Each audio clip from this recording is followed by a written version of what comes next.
नमस्कार, स्वागत है वीकली करंट अफेयर के प्रोग्राम में। आज के सेशन के साथ मैं योगेंद्र तिवारी। आज हम हफ्ते भर की करंट की उन महत्वपूर्ण घटनाओं की चर्चा करेंगे जो एग्जाम पॉइंट ऑफ व्यू से बेहद महत्वपूर्ण है। चलिए शुरू करते हैं आज के सेशन को। सबसे पहली खबर है कि इंटरनेट ब्लैकआउट शब्द चर्चा में रहा है। बताते चलें कि लंबे समय तक इंटरनेट शटडाउन की स्थिति को ही इंटरनेट ब्लैकआउट कहा जाता है। अभी हाल ही में म्यांमार में 1 वर्ष से अधिक समय से ऐसी स्थिति बनी हुई है जिसके कारण यह शब्द चर्चा में आया है। और ये जो शटडाउन की स्थिति है ये दुनिया में सबसे ज़्यादा समय तक रहने वाली स्थिति है, इसीलिए ये शब्द चर्चा में। तो आपसे पूछा जा सकता है यहाँ से कि सबसे बड़ा शटडाउन जो घोषित हुआ है वह कहाँ घोषित हुआ है? म्यांमार में। आइए थोड़ी सी जानकारी प्राप्त करते हैं म्यांमार के बारे में। ये जो शटडाउन की स्थिति है ये म्यांमार सरकार और अराकान आर्मी के बीच संघर्ष के कारण उत्पन्न हुई है। सरकार और आर्मी के बीच इस संघर्ष के कारण 21 जून 2019 से म्यांमार के इस क्षेत्र में इंटरनेट सेवाएं सरकार द्वारा बंद कर दी गई। क्यों? ये सवाल वाजिब है आपका। ये वो इसलिए क्योंकि जो अराकान आर्मी है यहाँ की, वो रखाइन प्रांत में जो बुद्धिस्ट रहते हैं उनके संघर्षों के लिए लगातार लड़ रही है। और सरकार और इस संगठन के बीच लगातार संघर्षों के कारण ही सरकार ने यहाँ का इंटरनेट बंद कर दिया है और इसीलिए ये शब्द चर्चा में रहा, इंटरनेट ब्लैकआउट। थोड़ी सी जानकारी म्यांमार के बारे में लेते हैं। म्यांमार की राजधानी नेपिदाव वर्तमान में है, जो कि 2006 से म्यांमार की कैपिटल घोषित हुई है। पुरानी राजधानी रंगून या यांगून है। इसको आप जानते हैं, यहीं पर बहादुर शाह जफर, जो कि 1857 स्वतंत्रता संग्राम का जिन्होंने नेतृत्व किया था, उनको यहीं पर दफनाया गया अंग्रेजों के द्वारा। तो ये क्वेश्चन महत्वपूर्ण था। दूसरा जो टर्म है चर्चा में रहा है वो है बायड्यू। बायड्यू ये चाइना का एक नेविगेशन सैटेलाइट सिस्टम है जिसके अंतिम उपग्रह को हाल ही में चाइना द्वारा लॉन्च किया गया है। तो यहाँ से अब महत्वपूर्ण प्रश्न ये बन सकता है कि चाइना के अलावा वो अन्य देशों के भी सैटेलाइट मिशन को पूछ सकता है आपसे। तो बताते चले कि अमेरिका का जो सैटेलाइट मिशन है वो जीपीएस है, रूस का ग्लोनास है, यूरोपीय यूनियन ने संयुक्त रूप से बनाया है, उसका नाम गैलीलियो है, और भारत द्वारा भी विकसित किया जा रहा है IRNSS। इसको आप याद रखिएगा। इसका ऑपरेशनल नेम नाविक है, इसको आपने सुना होगा, नाविक। तो भारत द्वारा विकसित है। अगर बात करेगा कितने देशों ने विकसित कर लिया है तो चाइना चौथा बना है। चाइना के पहले अमेरिका, रूस और यूरोपीय यूनियन। भारत का भी विकास हो रहा है इस नेविगेशन सिस्टम का, इसको ध्यान में रखिएगा थोड़ा सा।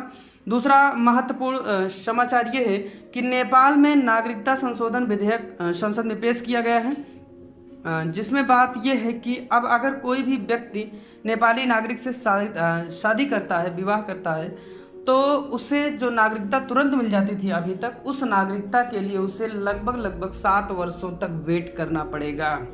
और इसके एवज में जब विपक्ष ने आवाज़ उठाई तो नेपाल की गवर्नमेंट ने भारतीय जो संविधान है उसके बारे में बताया कि भारत में भी इस तरह का प्रावधान किया गया। अब आप 2 चीज़ें देख रहे हैं, एक तो नेपाल के संविधान में नागरिकता संबंधी परिवर्तन हो रहा है, दूसरे मैंने जो पॉइंट आपको बताया कि भारत के संविधान की तुलना वहाँ पे की गई। ऐसा क्यों?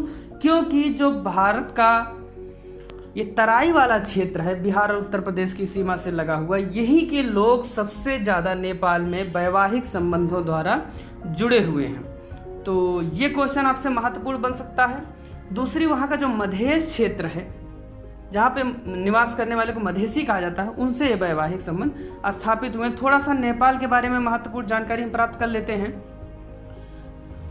भारत के साथ नेपाल का रोटी बेटी का संबंध है, याद रखिएगा, ये टर्म याद रखिएगा, रोटी बेटी का संबंध है नेपाल के साथ। नेपाल के तराई क्षेत्र में रहने वाले लोगों को मधेसी कहा जाता है, इसको आप याद रखिएगा।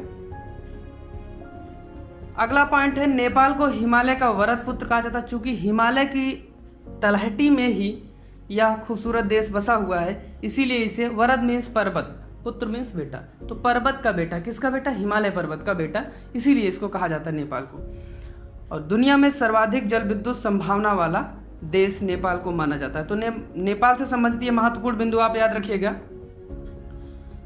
अगला महत्वपूर्ण साप्ताहिक करंट अफेयर है, गाफा टैक्स बहुत ज़्यादा चर्चा में रहा है।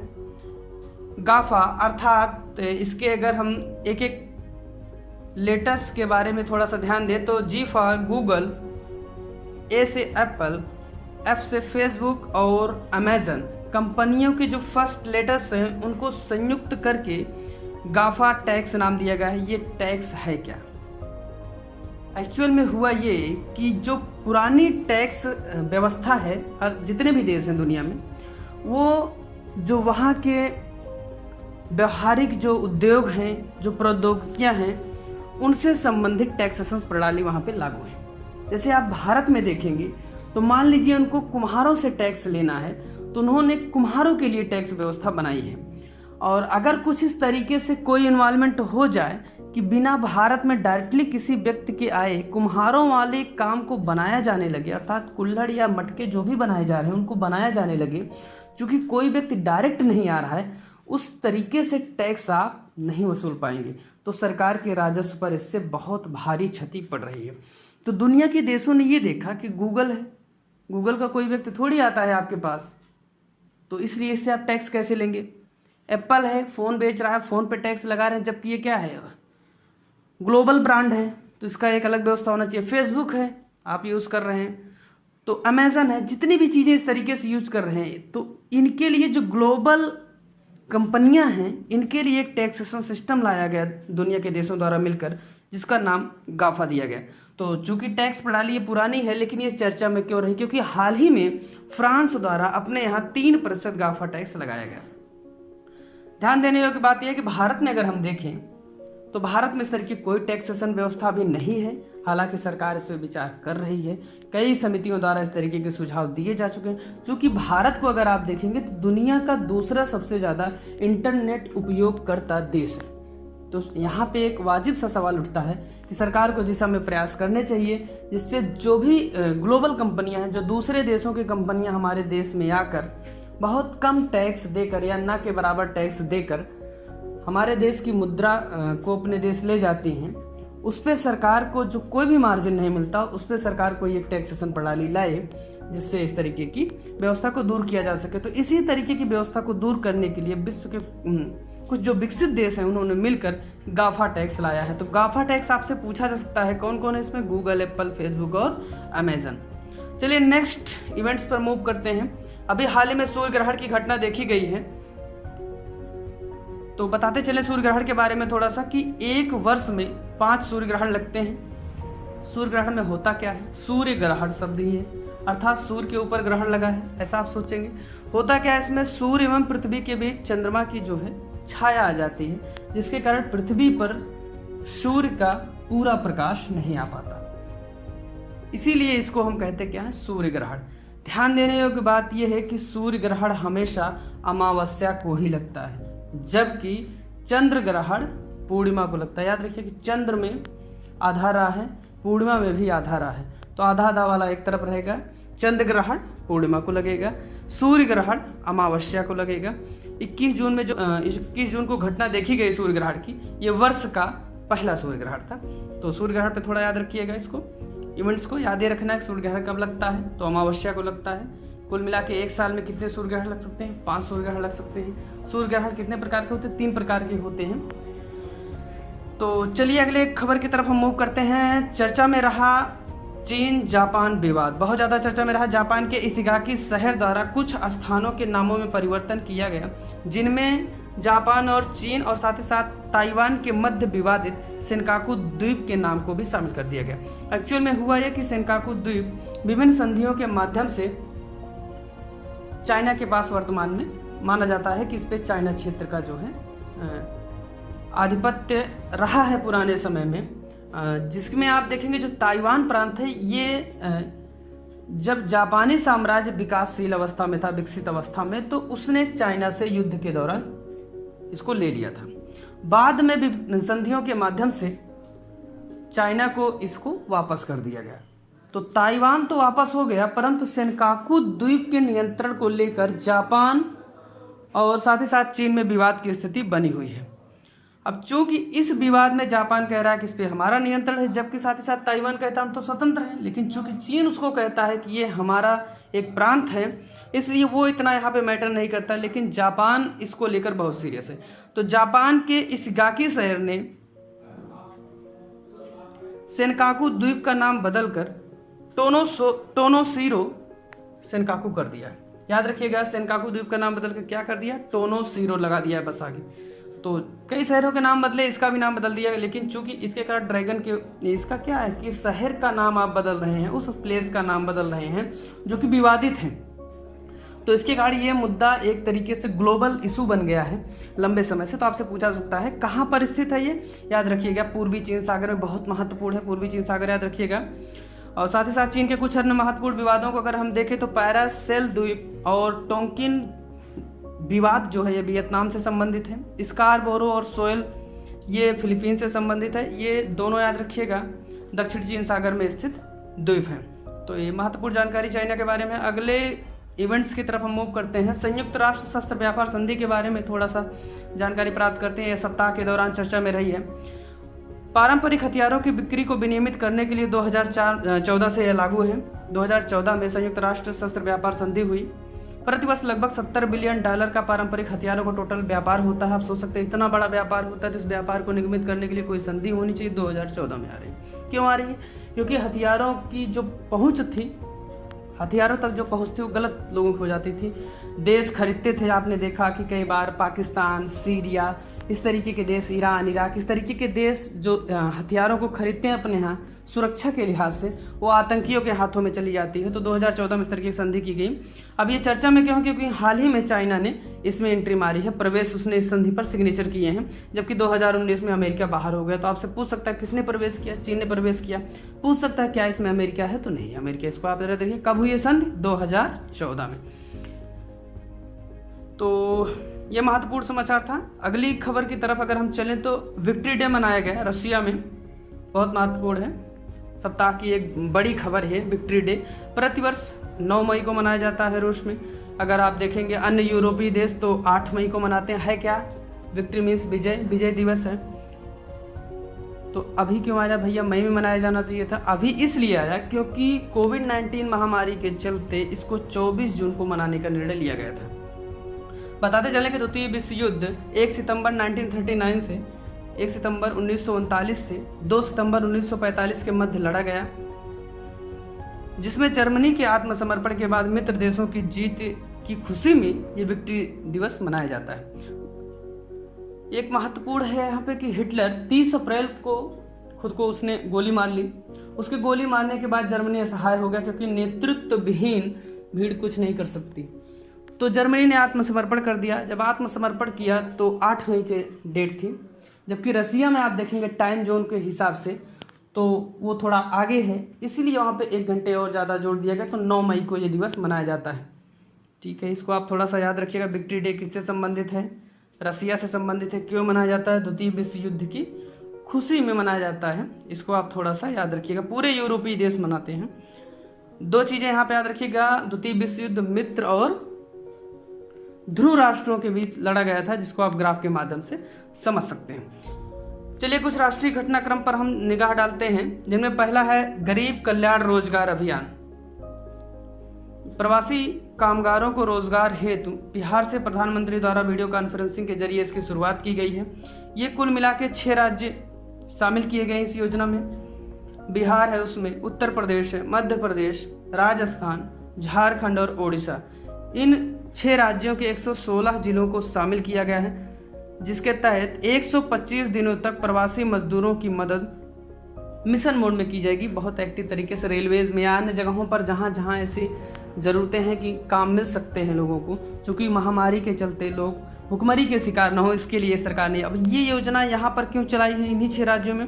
इसीलिए क्योंकि जितना टोटल प्रवासी आए हैं लगभग 80% इतने ही राज्यों में आए हैं। आप देखेंगे, चूँकि आप देखेंगे उत्तर भारत में इन राज्यों में जनसंख्या भी ज़्यादा है, तो यहाँ पे जो प्रवासी हैं इनके रोजगार के लिए, इनके भरण पोषण के लिए सरकार द्वारा इस तरीके की योजना चलाई गई। तो 6 राज्यों के नाम आप याद रखिएगा। बिहार, उत्तर प्रदेश, मध्य प्रदेश, राजस्थान, झारखंड और ओडिशा। कहाँ से शुरू की गई है? बिहार से। इसको आप ध्यान में रखिएगा। अगला महत्वपूर्ण इवेंट है किलादी, चर्चा में रहा बहुत ज़्यादा। यह तमिलनाडु के मदुरई में बैगई नदी के तट पर स्थित एक स्थल है। यहाँ से उत्खनन के दौरान कुछ ऐसे अवशेष प्राप्त हुए हैं जिनकी ये एक अनुमान जिनके बारे में व्यक्त किया जा रहा है कि ये सिंधु सभ्यता के जैसे हैं, क्योंकि आप देखेंगे यहाँ पे टाइल्स हैं, छतों में लगी हुई हैं, टूटी हुई टाइल्स प्राप्त हुई हैं, पशुओं के कुछ अवशेष प्राप्त हुए हैं, साथ ही साथ कुछ सौंदर्य प्रसाधन सामग्रियाँ प्राप्त हुई हैं जिनके हड़प्पा कालीन होने के पुख्ता सबूत हैं। तो ऐसा माना जा रहा है कि सिंधु सभ्यता के विस्तार में भी परिवर्तन हो सकता है, चूँकि तमिलनाडु तक जा सकती है, तो यहाँ से आपके सिंधु सभ्यता से भी संबंधित क्वेश्चन बन सकते हैं। थोड़ा सा सिंधु सभ्यता एक बार रिवाइज करने की कोशिश करिएगा। सिंधु सभ्यता 2350 से 1750 के टाइम पीरियड में आती है, भारत की पहली नगरीय सभ्यता है, तो इसको थोड़ा सा आप ध्यान में रखिएगा। कीलादी क्या है? तमिलनाडु में मदुरई नदी के तट पर बसा एक स्थल है जहाँ से हड़प्पा कालीन अवशेष प्राप्त हुए हैं। आई लैब चर्चा में रहा, अर्थात इन्फेक्शियस डिजीज डायग्नोस्टिक लैब है क्या है?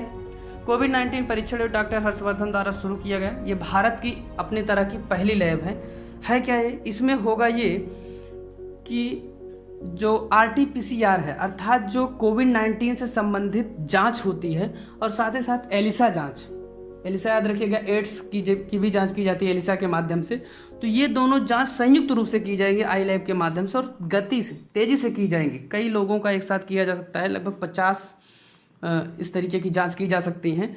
तो इस जो चेकिंग है कोविड-19 डिजीज़ की, इसका जो एक आंकड़ा है ज़्यादा से ज़्यादा लोगों की चेकिंग का, उसको बढ़ाने के लिए इस तरीके की, जिससे ज़्यादा लोगों को सिक्योर किया जा सके, आई लैब की शुरुआत की गई डॉक्टर हर्षवर्धन द्वारा। और इसमें 2 लोग शामिल हैं, तो बायोटेक्नोलॉजी विभाग और दूसरा Andhra Pradesh made take zone AMTZ, इसको आप याद रखिएगा, ये आपसे पूछा सकता है। अगला इवेंट है कि वार्षिक टीबी रिपोर्ट जारी हुई। जारी कौन की है? स्वास्थ्य एवं परिवार कल्याण मंत्रालय, याद रखिएगा। ग्लोबल टीबी रिपोर्ट जारी हुई है, इसको एनुअल है, ग्लोबल नहीं, एनुअल टीबी रिपोर्ट है। याद रखिएगा कि ये भारत के स्तर पे जारी हुई है, न कि विश्व के स्तर पे। यह टर्म याद रखिएगा, स्वास्थ्य एवं परिवार कल्याण मंत्रालय द्वारा जारी हुई है। इसमें हुआ क्या है, 2018 की तुलना में 2019 में टीबी के आंकड़ों में वृद्धि हुई है, 14% नए मामले पाए गए हैं वृद्धि के दौरान। भारत द्वारा टीबी उन्मूलन के लक्ष्य को अगर हम देखें तो 2025 तक रखा गया है कि टीबी को भारत से समाप्त कर दिया जाएगा, जबकि विश्व के परिप्रेक्ष्य में अगर हम बात करें 2030 तक टीबी समाप्ति की बात कही गई है। अगला करंट अफेयर है, नेविगेशन द न्यू नॉर्मल एक प्रोग्राम चलाया गया है नीति आयोग द्वारा बिल और मिलिंडा गेट्स फाउंडेशन के साथ मिलकर। इसमें आप याद रखिएगा ये है क्या, नेविगेशन द न्यू नॉर्मल शब्द से कुछ नहीं यार, नॉर्मल क्या हो रहा है इसमें, कोरोना। तो आप याद रखिए नॉर्मल क्या हो रहा है, कोरोना। तो कोरोना को नॉर्मल करना है, किस तरीके से नॉर्मल करना है, एक अवेयरनेस प्रोग्राम चलाकर। तो इसके तहत कहा गया कि मास्क लगाइए, इनके बारे में लोगों को बताया जाएगा, सोशल डिस्टेंसिंग का पालन करिए, इसके बारे में बताया जाएगा, हैंड वॉश करते रहिए, लगातार हाथों को धुलते रहिए, 10 बार कम से कम दिन में आप हाथ धुलें, और यहाँ वहाँ थूके ना, जो कि भारतीयों का जन्मसिद्ध अधिकार है, इस पर आप रोक लगाएं, थूके ना आप यहाँ वहाँ। तो इसको आप थोड़ा ध्यान दीजिएगा। अगला महत्वपूर्ण बिंदु है कि अन्य पिछड़ा वर्ग से संबंधित एक समिति बनी थी जी रोहड़ी की अध्यक्षता में 2017 में। चर्चा में क्यों है, क्योंकि इसके कार्यकाल को 31 जनवरी 2021 तक बढ़ा दिया गया है। अब आपसे पूछा जा सकता है अन्य पिछड़ा वर्ग किस अनुच्छेद में है, तो अनुच्छेद 340 में है, इसको आप याद रखिएगा। अब भैया ये क्या है, समिति क्यों बनी है? समिति इसलिए बनी है कि देखा गया कि ओबीसी में ऐसे लोग आरक्षण का लाभ ले रहे हैं जिनके पास पर्याप्त मात्रा में आर्थिक विकास हो चुका है, अर्थात एक शब्द आता है क्रीमी लेयर, अर्थात जिनके पास ओबीसी तो हैं वो, परंतु वो जॉब्स में है या अन्य माध्यम से बिजनेस में है, तो नौकर चाकर कैसे भी बनकर कुल मिला के जो एक सीमा है पैसे की उसको प्राप्त कर चुके हैं, लगभग 7 लाख प्लस जिनकी इनकम है, वो क्या है, क्रीमी लेयर के दायरे में आते हैं। तो क्रीमी लेयर का मतलब एक उनके पास कुछ इकट्ठा है पैसा, अर्थात उनको आरक्षण का लाभ नहीं लेना चाहिए। तो अब चूंकि ये ओबीसी हैं, तो जब भी कोई फॉर्म आता है, कोई भी गवर्नमेंट एम्प्लॉय का जॉब आता है नौकरी के लिए, तो उसमें सारे लोग ओबीसी के तहत आरक्षण का लाभ लेते हैं, तो जो वास्तविक रूप में जिसे आरक्षण का लाभ मिलना चाहिए उसे नहीं मिलता है। तो सरकार ने 2017 में इस तरफ ध्यान दिया कि ऐसा होना चाहिए कि इस पर विचार किया जाना चाहिए। तो अब एक उपवर्ग बनाया जाएगा इसके बाद कि क्रीमी लेयर वाले, अर्थात जो ओबीसी के अमीर लोग हैं उनको एक तरफ रख दिया जाए, गरीब लोगों तक आरक्षण के लाभ को पहुंचाया जाएगा। तो इसको याद रखिएगा, अन्य पिछड़ा वर्ग को 340 अनुच्छेद के तहत रखा गया है। अगला महत्वपूर्ण इवेंट है प्रधानमंत्री मुद्रा योजना चर्चा में रही। हाल ही में ऋणों की त्वरित अदायगी हेतु 12 माह की अवधि के लिए 2% सब्सिडी सरकार द्वारा कहा गया है कि 12 माह तक मुद्रा योजना पर 2% हम सब्सिडी देंगे। इसको आप याद रखिएगा। तो प्रधानमंत्री मुद्रा योजना से संबंधित महत्वपूर्ण प्रश्नों को आपसे पूछा जा सकता है। प्रश्न ये महत्वपूर्ण हो सकते हैं जैसे कि प्रधानमंत्री मुद्रा योजना कब शुरू की गई? 2015 में शुरू की गई। इसके तहत 3 तरह के ऋण दिए जाते हैं। अभी तक जितनी बार प्रश्न बना यहीं से बना है, शिशु ऋण, किशोर ऋण और तरुण ऋण। शिशु ऋण में क्या होता है कि आपको 50,000 रुपये तक सरकार द्वारा बैंक द्वारा ऋण दिया जाएगा, जो सरकार की योजना है। किशोर ऋण क्या है? 50,000 से 5 लाख तक, बड़े हो रहे हैं आप, थोड़ा ज़्यादा दिया जाएगा। तरुण मीन्स एकदम प्रौढ़ हो गए हैं आप, 5 लाख से 10 लाख तक आपको ऋण दिया जाएगा। अर्थात इसका आशय ये हुआ कि यहाँ पे आपकी एज से मतलब नहीं है, लोन की एज से मतलब है कि लोन का अमाउंट क्या है। शिशु ऋण में 50,000 तक, किशोर ऋण में 50,000 से 5 लाख तक, तरुण ऋण में 5 लाख से 10 लाख। तो आपसे कुछ भी पूछा सकता है मुद्रा योजना में कितनी मैक्सिमम फंडिंग हो सकती है? 10 लाख आपको दिया जा सकता है। तो याद रखिएगा, जो ये सब्सिडी देने की बात कही गई है ये सिडबी के माध्यम से दी जाएगी। अगला एक महत्वपूर्ण करंट है, छोलुंग सुक्फा चर्चा में रहे हैं। कौन है भैया? ये असम के, या यूं कहें कि असम का जो एक निर्माण हुआ है उसमें एक महत्वपूर्ण योगदान देने वाले व्यक्तित्व रहे हैं। इन्हें बोर असम या ग्रेटर असम के निर्माता के रूप में जाना जाता है। ध्यान रखिएगा कि चर्चा में क्यों है कि हाल ही में एक कोलकाता के राजनीतिक टिप्पणीकार हैं गर्गा चटर्जी, इन्होंने एक बयान दिया था जिसमें चोलुंग सुक्पा को इन्होंने चीनी आक्रमणकारी कहा था। चूँकि ये चीन में तिब्बत वाले क्षेत्र में कुछ दिनों तक प्रवास किए थे और उसके बाद धीरे धीरे ये असम की तरफ आए और असम में ही बस गए और असम की ही इन्होंने सेवा की। तो इसलिए वहाँ के मुख्यमंत्री सर्बानंद सोनोवाल जी ने एक आदेश दिया, चूँकि इन्होंने असम के लोगों की भावनाओं को आहत किया इसलिए इन्हें गिरफ्तार किया जाए। मुख्यमंत्री इस तरीके का आदेश दे सकता है। तो आपसे पूछा जा सकता है कि असम से संबंधित ही है, चूँकि इन्होंने अहोम समुदाय से संबंधित थे। तो अहोम विद्रोह कब हुआ था? 1828 में गोमधर कुंवर द्वारा किया गया था। चलिए चलते चलते महत्वपूर्ण करंट अफेयर पर एक बार फिर से चर्चा करते हैं। पोखरण चर्चा में रहा। खादी एवं ग्रामोद्योग आयोग द्वारा कुम्हारों के सशक्तिकरण हेतु कुम्हार सशक्तिकरण योजना यहाँ से शुरू की गई है। पोखरण कहाँ है? राजस्थान में है। तो यहाँ से कुम्हारों का सशक्तिकरण किया जाएगा। एक महत्वपूर्ण प्रश्न ये बन सकता है कि इस्माइल बुद्धा किससे संबंधित है? पोखरण से ही संबंधित है। और परमाणु परीक्षण यहाँ कब हुआ था? 1974 में हुआ था। दूसरा महत्वपूर्ण जो हफ्ते में खबर आती रही वो ये कि कोरोना की दवा आ गई है भैया। तो कोरोना की दवा कौन कौन सी आई, इसको आपसे एग्जाम में पूछ सकता है। फेबीफ्लू एक दवा है, इसे फैविपिराविर भी कहते हैं। कोरोनिल पतंजलि द्वारा बहुत विवादित दवा रही है। कोवी4 एक दवा रही है, इसे भारतीय औषधि महानियंत्रक ने मंजूरी भी दे दी है कि इसका ट्रायल अब शुरू किया जा रहा है। ये फेबीफ्लू जो दवा है ये जापान की पहले से एक दवा है, उसी का जेनरिक वर्जन भारत ने तैयार किया है, इसको आप याद रखिएगा। तो 3 दवाएं फेबीफ्लू, कोरोनिल और कोवी4, ये तीनों कोरोना की दवाएं हैं। आपसे पूछा जा सकता है इस पर महत्वपूर्ण प्रश्न। अगला महत्वपूर्ण बिंदु है युक्ति 2.0 चर्चा में रहा। मानव संसाधन विकास मंत्रालय द्वारा तैयार किया गया एक पोर्टल है। इसके तहत यह सुनिश्चित किया जाएगा कि उच्च शिक्षण संस्थान में जो छात्र हैं, शिक्षक हैं या जितने भी इनोवेटर हैं, जो शोधकर्ता हैं, वो अपने विचारों के लिए, होता क्या है, कोई भी वो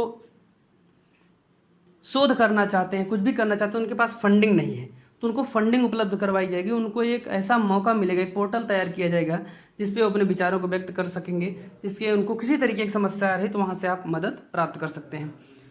अगला बिंदु है चर्चा में रहा गोल्डन लंगूर। चर्चा में क्यों है ये? क्योंकि जो गोल्डन लंगूर का जो मेल है वो फीमेल को जबरदस्ती, उसमें देखा गया कि वो गर्भपात करवाने पर विवश कर रहा है। जो बंदर है ये लंगूर, तो लंगूर कहेंगे आप, गोल्डन लंगूर गोल्डन कलर का होता है। तो ये क्या कर रहा है कि जो फीमेल है उसको जबरदस्ती गर्भपात करने पर विवश कर रहा है। ऐसा क्यों हो रहा है? क्योंकि मानवीय हस्तक्षेप वहाँ बढ़ रहा है। ठीक है, तो आपसे गोल्डन लंगूर से संबंधित महत्वपूर्ण प्रश्न पूछा सकता है। कहाँ पाए जाते हैं? असम और भारत में भूटान में पाए जाते हैं। भूटान राज्य में, याद रखिएगा। सॉरी,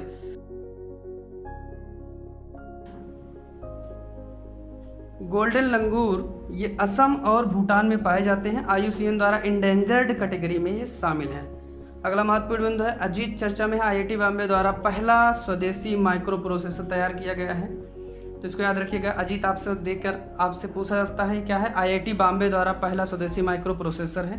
कुछ महत्वपूर्ण पुस्तकों की चर्चा करते हैं। एक पुस्तक रही है चर्चा में इस समय, the family and the nation. ये बहुत पुरानी किताब है, the family and the nation, लेकिन चर्चा में क्यों है? क्योंकि इसके लेखक आचार्य महाप्रज्ञ और अब्दुल कलाम रहे हैं, तो आचार्य महाप्रज्ञ जो कि जैन सन्यासी हैं, इनकी हाल ही में मृत्यु हो गई, इनका निधन हो गया, तो इसके कारण ये किताब दोबारा से चर्चा में आ गई है। तो इसको याद रखिएगा, आचार्य महाप्रज्ञ और अब्दुल कलाम जी ने लिखा है। और बताते चलें कि आचार्य महाप्रज्ञ जैन धर्म से संबंधित और इन्हें आधुनिक भारत का विवेकानंद कहा जाता है। एक किताब और चर्चा में रही, #Me2, इसके लेखक करणपुरी हैं। ये 2 किताबें महत्वपूर्ण चर्चा में रही सप्ताह भर। अन्य महत्वपूर्ण कुछ खबरें इस तरह हैं, जैसे कि पंचायत पुरस्कार दिया गया हिमाचल प्रदेश को। हिमाचल प्रदेश की राजधानी शिमला। मुख्यमंत्री मातृपुष्ट उपहार योजना, याद रखिएगा, मातृपुष्ट उपहार योजना है, ये त्रिपुरा में शुरू की गई है। त्रिपुरा की सबसे ऊंची चोटी जारीमुरा है। त्रिपुरा 3 तरफ से बांग्लादेश से घिरा हुआ है। 0 डिग्री या 0 देशांतर रेखा सीमा यही बनाती है। आषाढ़ी बीज महोत्सव चर्चा में रहा, गुजरात में मनाया जाने वाला कच्छी समुदाय जो वहाँ पे पाया जाता है, कच्छ की खाड़ी वाले क्षेत्र में जो स्थित है, उसके द्वारा मनाया जाता है। एक नववर्ष महोत्सव है, नए साल के उपलक्ष्य में मनाया जाता है।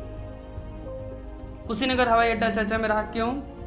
ये इसलिए चर्चा में रहा क्योंकि इसे अंतर्राष्ट्रीय हवाई अड्डा घोषित किया गया है। तो आपसे पूछा सकता है कुशीनगर हवाई अड्डा कहाँ स्थित है? उत्तर प्रदेश में स्थित। इसको जानते रहिए। बौद्ध धर्म से संबंधित है, इसको भी जानते रहिए।